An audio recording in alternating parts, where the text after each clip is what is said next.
Hello, everybody. This is Dom from Upstate Supernatural. I'd like to welcome everybody that's tuned in and viewing this. We have another episode of Interview with a Ghost Hunter. And with Interview with a Ghost Hunter, we're going to ask some predetermined questions starting out. And then after that, we're going to switch over and have everybody in the chat be able to answer some of those questions. So without further ado, I'd like to introduce our guest for this evening. And if you also could let everybody kind of know a little bit about yourself. But here is Tammy for everybody. Hi. And if you could let everybody know, like the team that you work for. Or that you work with. I'm the founder of Lost Souls Investigations. And that's out of California as well, correct? Yeah. Yes. Northern California. Okay. And then the next question we kind of had for you was, how long have you been investigating within the paranormal field? Gosh, I'd say about 16 years now. But I realized I was sensitive when I was about 12. And by the time I was 16, I was kind of leaving like recorders going when everyone would go to school and work because we had a lot of activity in our house. So, but I would say like really investigating for about 16 years now. And what kind of drew you into becoming interested within ghost hunting per se instead of like the other? Because there's different branches. I mean, with the paranormal, I mean anybody can kind of say that when they're talking about the paranormal. What kind of got you interested in doing the whole ghost hunting aspect? I would say my experience from childhood. We moved into a house. I was 12, and we went to go look at it, and I just felt something right away. And I told my parents I don't want to live here, and they're like, "Why?" I was like, "Because there's something in this house." They're like, "You're crazy." So we ended up moving in anyways, and within, I would say, a week of living there, things started happening, and then they believed me. And I lived in fear probably for 4 years until I started becoming more intrigued by it, and I wanted to get over my fear. So I really got into it so I can help other people deal with what I had to deal with as a child. No, it's very courageous. Thank you. And these questions, it all depends on how you want to answer them. I mean, it can take quite a while, or it can be short. It's however you feel. For a lot of people that are interested in the paranormal, they're always asking that question of what is like one of the most interesting things that has happened to you in the field. I'm curious if you'd like to share that. Yeah, actually, I took on a case, I think it was about 2 years ago now, and the lady called me up hysterical. "There's a demon in my house. I need help." You know, I explained to her it's probably not a demon. Calm down, and we'll come in and we'll see what's going on. Well, it did actually turn out to be a demonic case. You know, I went to go do like the initial interview and kind of do a sweep of the house and see what we get. And I was talking to her son, he was about 43 years old. And I knew from the start that he was bipolar, which doesn't really play much into things, but she neglected to tell us that he was diagnosed schizophrenic right when the stuff started happening in her home. Because she lived in the house for 20 years, and the stuff didn't start happening until a year before she called me. Anyways, I'm talking with the son, and he asks me to address him by another name than what his name was. And I thought that was kind of odd. And then he started to talk about how he plays the Ouija board and he invites them in so he can learn from them. And then he started talking about how he went to Prague in Germany and that he investigated the catacombs in Prague. And he was basically like talking about a vacation I took a few months prior to going to the house, which I thought was kind of weird. And I did the exact same things. And so I ended up asking the mother if he had been out of the country, because he said he was in the military. She said he's never in the military. He was never out of the country. He'd never been to those places. So I thought that was kind of odd. And we ended up doing a few investigations there. And on the last time that we went, I went up to his bedroom, and he had like on his dresser was like some like bags of socks stacked up and like a hat. And then he had a Polaroid photo on this hat well, I went to go look at the photo, and as soon as I picked it up, I felt like I got kicked in the stomach because it was a photo of me and my sister when I was 5, and it was Polaroid. Like, how did this photo end up in this house?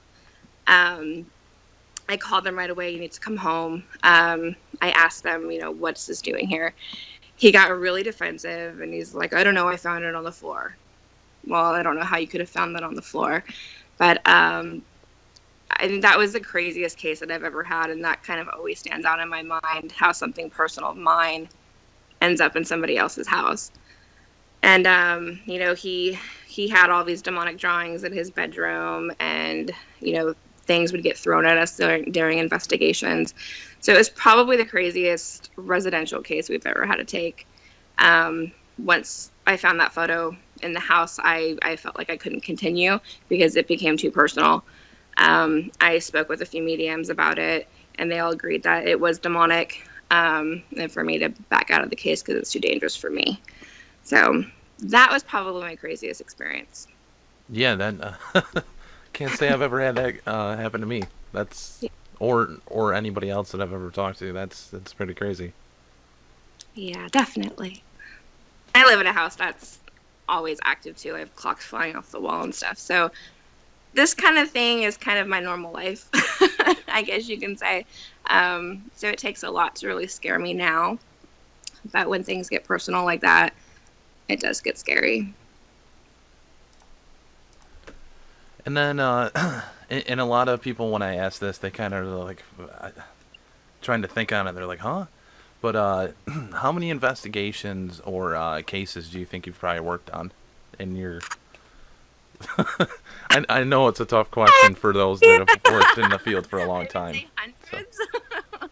So. Residential cases, probably, I don't know, 60 maybe? But investigations in total, I couldn't even tell you. Because it's gotten to a point where, like, we're doing something almost every weekend.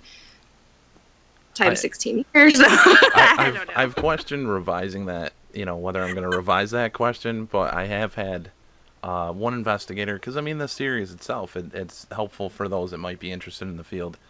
And the person stopped me when they said they've only been on 2. And I was like, okay, well, I'm still, your insight and maybe you viewing this and everything else, you get to see the different variety of like a veteran investigator compared to somebody that's just starting out in the field. So it's a good thing to have it in there. Definitely. And then during an investigation, is there like certain equipment, certain things that you like to utilize when you investigate? I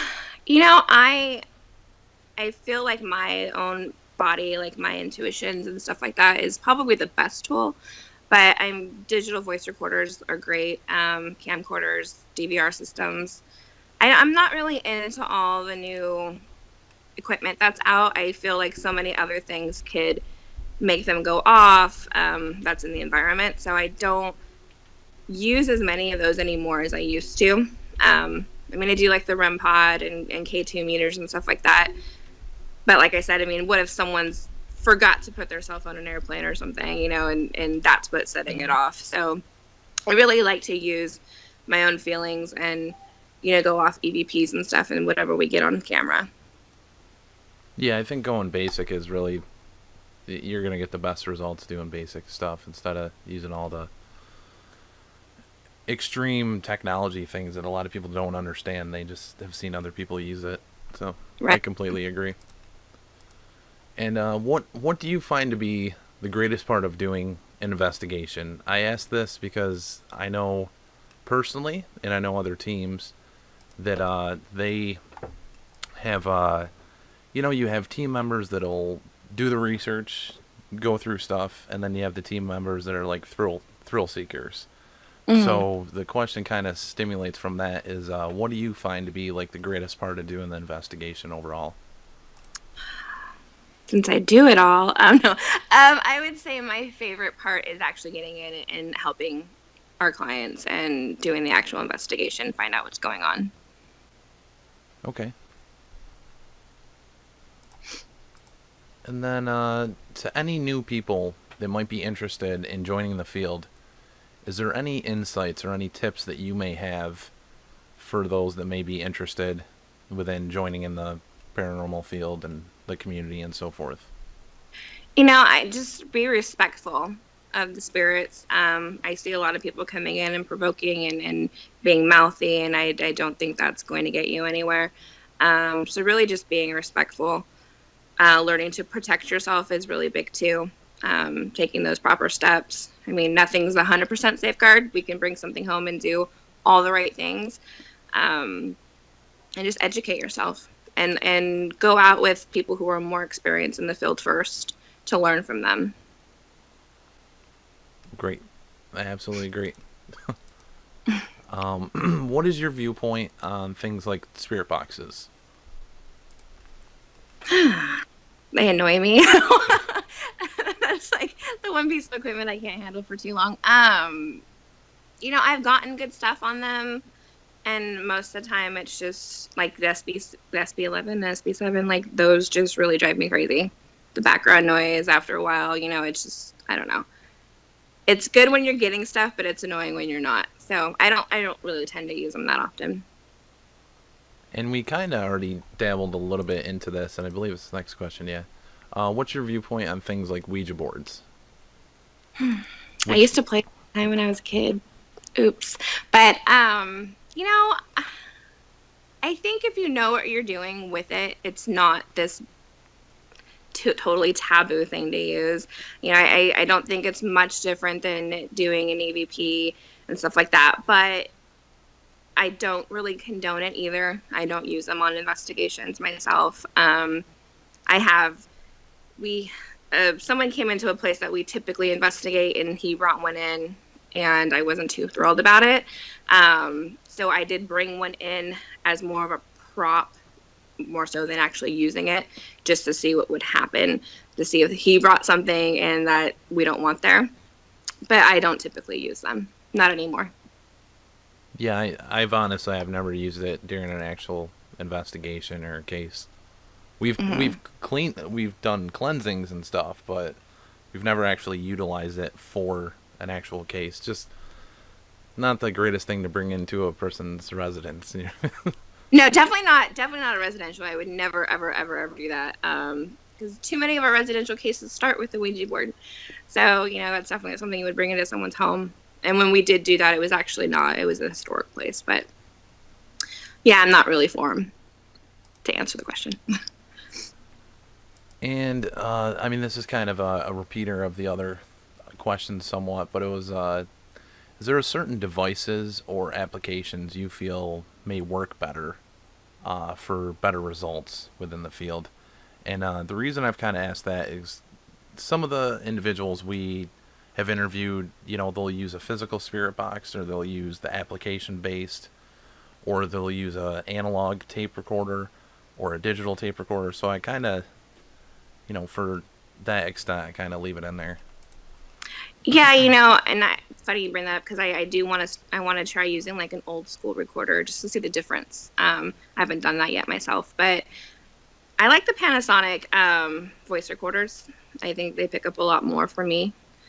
Other than that, voice recorders are probably my thing. And you're saying like this, that one, yeah. Yeah, this style, wherever the hell the camera is, there it is. I see it. Yeah. And then what would you say you feel is the worst thing you've ever had to come across within the field? There's so many. No. I would say the dark cases. And I feel like those have been a lot more lately, because that used to be something that was really rare, and I don't feel it's as rare anymore. And we've had 5 back to back, and people dabbling in things they shouldn't be. So it's making it hard for us to come and help people, because they're doing the things that they shouldn't be doing and bringing these things into their life. So I would say the demonic, to answer that question, probably would be that. Okay. And what is your theory of why or how ghosts exist? Oh boy. Trying to figure that out. It's the question I gotta ask everybody. You know. Now, I think it's energy. Energy never really dies, right? So I don't know. I feel like, some people are here because maybe they were murdered or weren't ready to go, or unfinished business. There's so many ways you can go with that. I'm trying to figure it out myself. That's why I'm doing what I do. So I don't really know. Even with the skeptic series, I asked the same question. I think it's interesting, seeing their point of view of it and our point of view of it, because we're all very similar, in that concept. But I do have questions from the chat as well that are popping in, so I'm gonna go Okay. ahead and switch over to those. Those are just the basic questions I had for you, Okay. and we kind of already Chris Hatch had what would your best advice be for new investigators? Kind of did that already. How to proceed with protection before investigation on a case. Would you like to go over that a little bit? So I think that's a very personal thing, and everybody has their own way of doing it. I am religious, so I do prayer. I do St. Michael. I wear my St. Benedict and stuff like that. And I pray. That's basically how I protect myself. Okay. And have you ever experienced, personally yourself, seeing a full body apparition?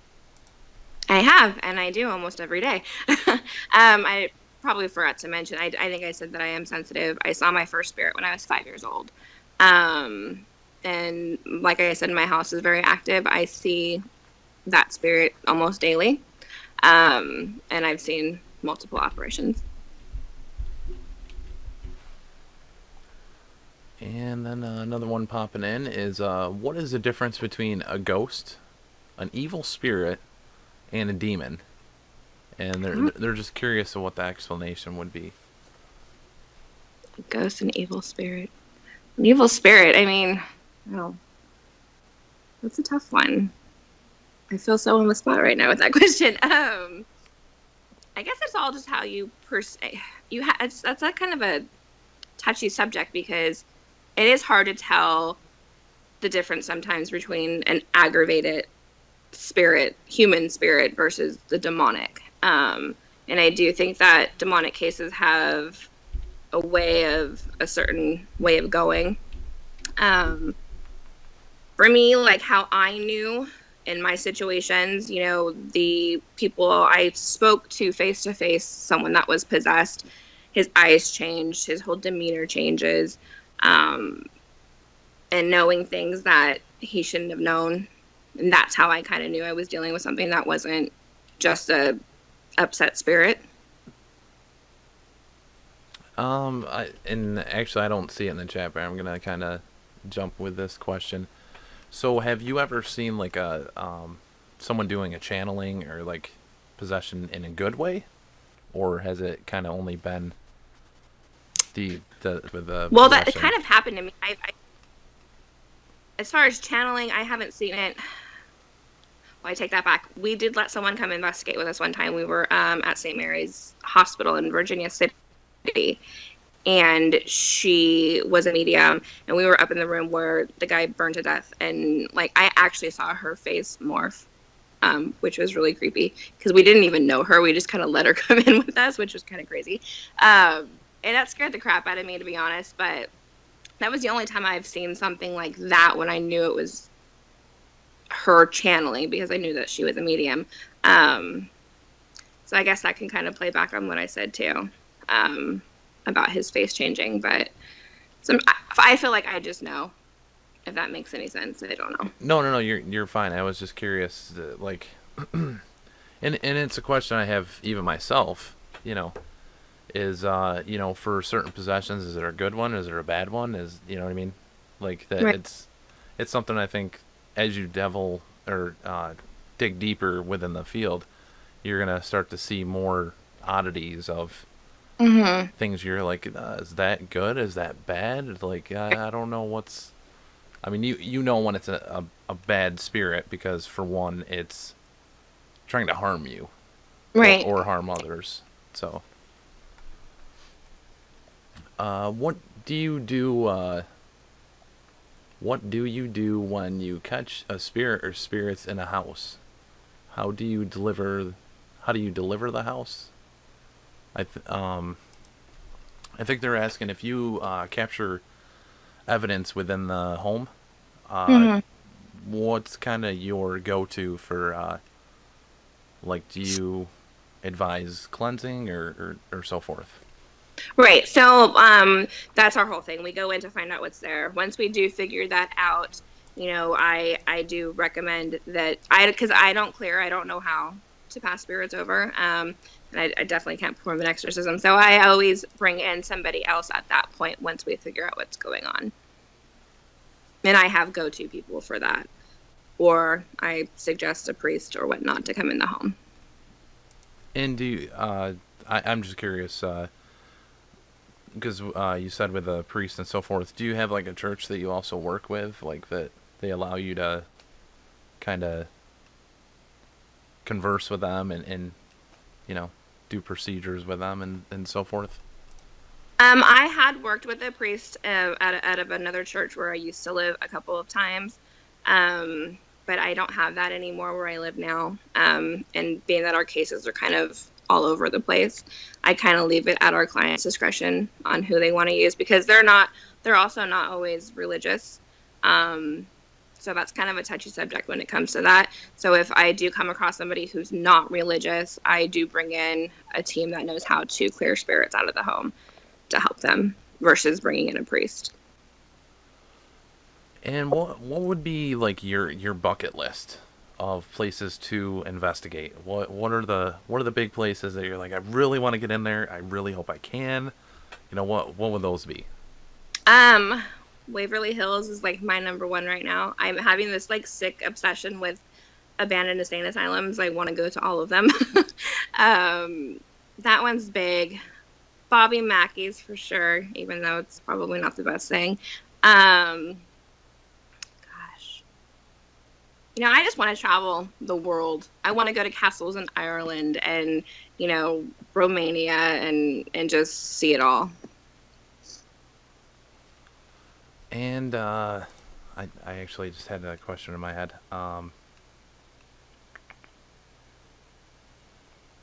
Pretty much for like kind of asking your opinion on this. You've been to some of the larger locations. You've been to like probably some of the most haunted places in California. Mm-hmm.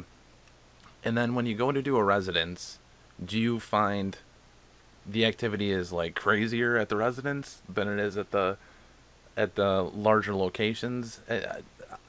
I've seen it myself with some of them. Like you get some crazy residential stuff. Yeah, I mean, I've had some crazy residential cases. I've also had some small businesses that were like way more insane than any popular place I've ever been to. Um, so yeah, I mean, it's kind of sometimes they are, sometimes they aren't. But then there's bigger locations that I've been to that nothing can even compare to. So I guess it really just depends on the situation. And what is your thought with like the kind of how the paranormal field is? It's always associated kind of with the demonic stuff. You know what I mean? With that's really where a lot of people are seeing all the views and so forth. But what's your what's your opinion on the aspect of like what could help better the paranormal field than focusing on the negative? I think, because there's a lot of just human spirits out there that are lost and need help. And I think that we do need to focus more on that. But it does get hard because I feel like things have gotten a lot darker recently. And I think maybe that's why the focus is there, because it is something that we do have to realize and understand. But, this, like, you hear a lot about, like, paranormal unity and stuff like that, too. And I think that we do need to focus in the field on helping each other more than being against one another. I think that's a really big thing, because I don't think there'll ever be unity in the field, but I think that we need to be more understanding of each other and more helpful, even if we don't necessarily agree on our views and how things go.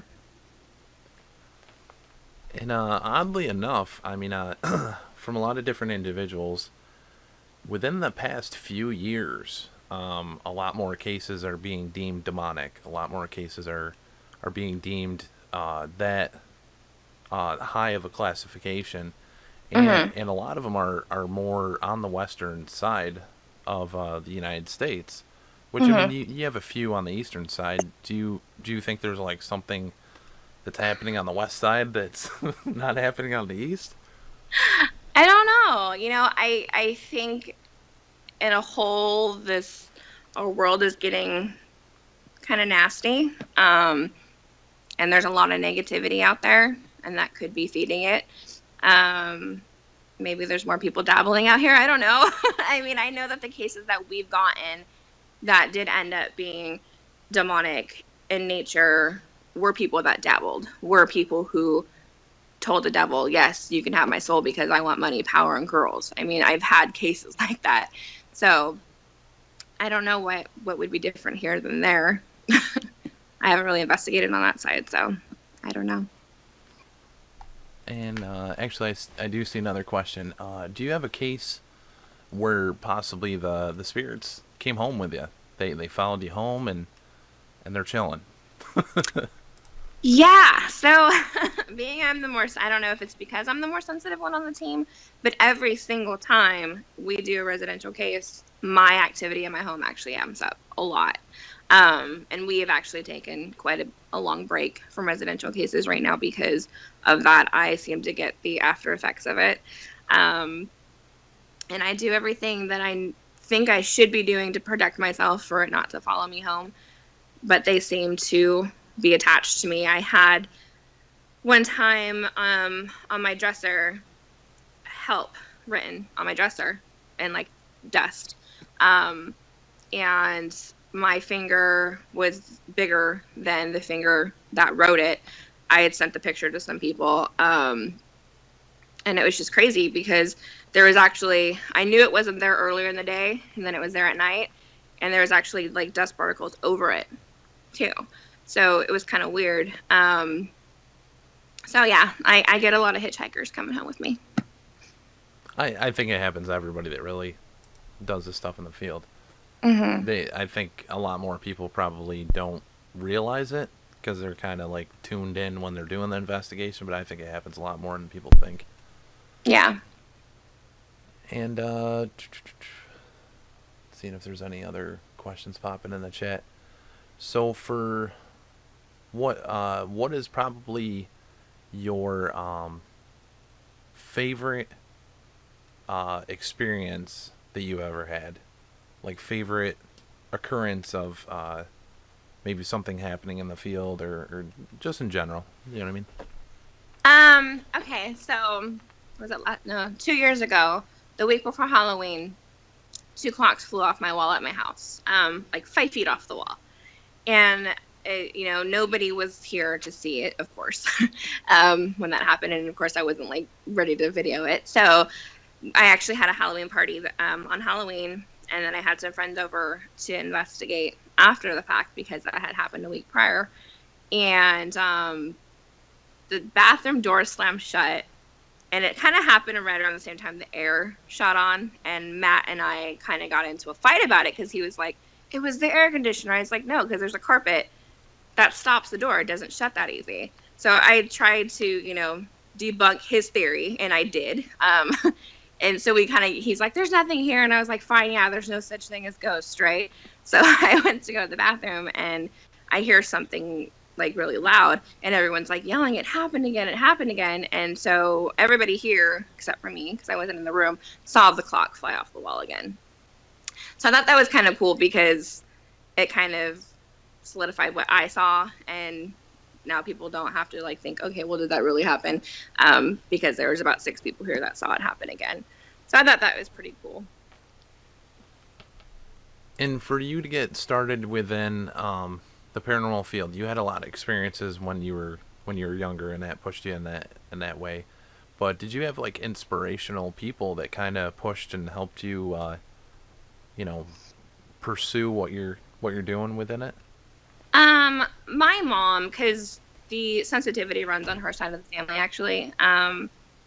She was very supportive of it, and she's always been very supportive of everything I wanted to do in my life. But, you know, she helped me along the way, and she didn't make me feel like I was crazy for wanting to do it. So getting the support from my mom was huge.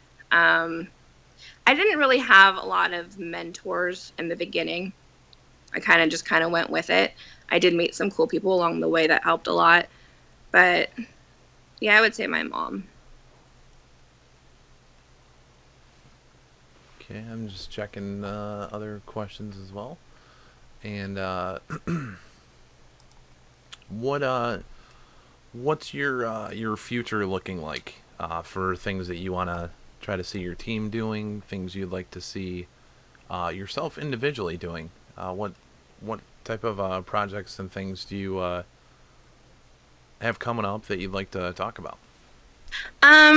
You know, we just brought two new people onto our team, Eric and Julie. They're amazing. And I want to get back into more of the historical locations. Kind of take a break from the residential stuff right now. As much as I love helping people, things were just getting too crazy for me, and I need a break from that. But we are doing events. We had a very successful, and we're doing another one in September of this year in Columbia, California. And, you know, I'm really enjoying doing the events because we have people speaking that are experienced in the field, and they can teach newcomers, and people get a chance to meet some of the paranormal celebrities and stuff like that. So there'll be a lot more events to come, and I do enjoy doing that. And I just want to get back into just investigating, like actually because when you do a residential case, of course you're investigating, but it's different than actually going to a place to learn more. And I want to educate myself more on different religions and just different aspects of paranormal that I'm not too knowledgeable on. And I've seen this. I mean, I follow your group and stuff like that on Facebook and like your YouTube stuff, your websites, and so forth. And I've seen like that you guys do a lot for the community, you do a lot for charity, and I just personally wanted to put that out there so anybody that's viewing this gets to hear that as well, because that is outstanding. That is deserves great respect, great admiration, and I wanted to put that out there for everybody. Is there? Yeah, yep. That's just something that, like, that's who I've been since I was a kid. Helping people in general, and not just in the paranormal. And I love being able to help anybody that I can. So thank you for bringing that up. I think it's outstanding, and I really felt it needed to be put within this, so anybody that may view this could be like, okay, yeah, but yeah, I'm not seeing too many more questions popping in the chat. Okay. But so you're gonna be doing more events and things like that. Is there like any big things coming up that you would like to throw like promotion out there for? Yeah, our event in Columbia, that's September 22nd through the 24th. It's on my my Facebook page. It's on LSI's Facebook page. You can buy tickets on our website. It's lostsoulsinv.com. We're having Dalen Spratt from Ghost Brothers there. Devin and Ellen are really good friends of mine. Chad Steinbaugh, Harvey Altos, Linda Grindle. So we have a really good lineup. Some very experienced people in the field. So if you're nearby or want to travel and come out, definitely would love to have you guys there. Yeah, we've actually had Chad on this as well. To interview the ghost hunter. I love Chad. Good guy. Yeah, definitely a good guy. But I'd like to thank Tammy for coming on for the interview, and everybody, you can check out more information about Tammy and her group. I do have information in the in the description below this video. So you can click on the links and it'll take you right to their Facebook, and it'll take you to their website and so forth. And I do have one question that did pop up. Ed Fern popped in and just asked, what was your latest paranormal occurrence like? Like the last paranormal thing that happened to you. How was it good? Was it bad? The one thing that I did go help a friend. Her husband was killed in her house, and she wanted me to come and check it out, see if he was still there or whatnot. I felt like it was maybe too soon, but been friends with her since I was a kid, so I went to help her out. It's funny that you brought up channeling, because I've never done it myself ever, and I actually did at her home. I was sitting where he usually sits, and we're investigating, and I kind of got really tired, and so my eyes were closed, but I was still like awake, of course, and I kept saying in my head, show me what happened that night, show me what happened, and all I can see was police sirens, and that's actually who killed him were police officers. But and then I kind of like came out of it a little bit, and I'm looking at Drew and Matt, but I'm thinking to myself, like, who are these people? And I was getting really mad, and Drew kept talking, and I kept thinking to myself, like, if he doesn't shut up, I'm gonna hit him. And I would normally not think that, so I was like, okay, what's going on? And like my movements were really slow, and I couldn't look at her for some reason. And she kept asking, because she saw a difference in me, like, what's wrong? Are you okay? Are you okay? And I'm just like, yeah, I'm fine. So he kind of came through me. I was freezing cold even to touch, which was really weird. And then I had to like leave the house. As soon as I walked out, I was normal again. So that was really an interesting experience. And we actually caught some good stuff that shows that maybe he was still there with her. Very, very interesting. And I'm actually going to give you one more question. And it's just something we were discussing like through our other series that we do.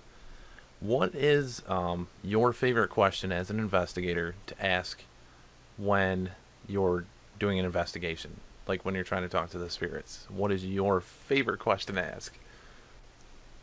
Oh my gosh. We ask many. I always thought this was an interesting question to ask, because we can't see them, obviously. So I tend to ask if they can see us, just to see if they do see us, or if we're, they can't see us as well. So I think that's an interesting question to ask. Yeah, and we were discussing like there's 5 main questions that everybody always asks when they're doing an investigation. It is, what is your name? Yes. When did you die? And where were you born? Mm-hmm. And what is it like? Or maybe not that one, but there was like 4 to 5 questions that are always the same questions that everybody always uses. Right. It's like, yeah, maybe those aren't the best things to. No. to and throw out the there. name thing is like always the first one, and it's like, okay. Yeah, no, I get it. Totally. Or how many spirits are with us? It's always the same. Yeah, actually, I didn't even count that one, but yeah. Yeah. But Sorry. I'd like to thank you for coming on, and Thank you. again, everybody, you can check out more information about Tammy. Just look in the description below the video, and we'd be happy to swing you over to her information and her website, and then check out her events that are upcoming and so forth. So thank you again for tuning in, and have a beautiful evening, and have a happy Mother's Day, Tammy. And also, everybody that may be viewing, have a happy Mother's Day next weekend.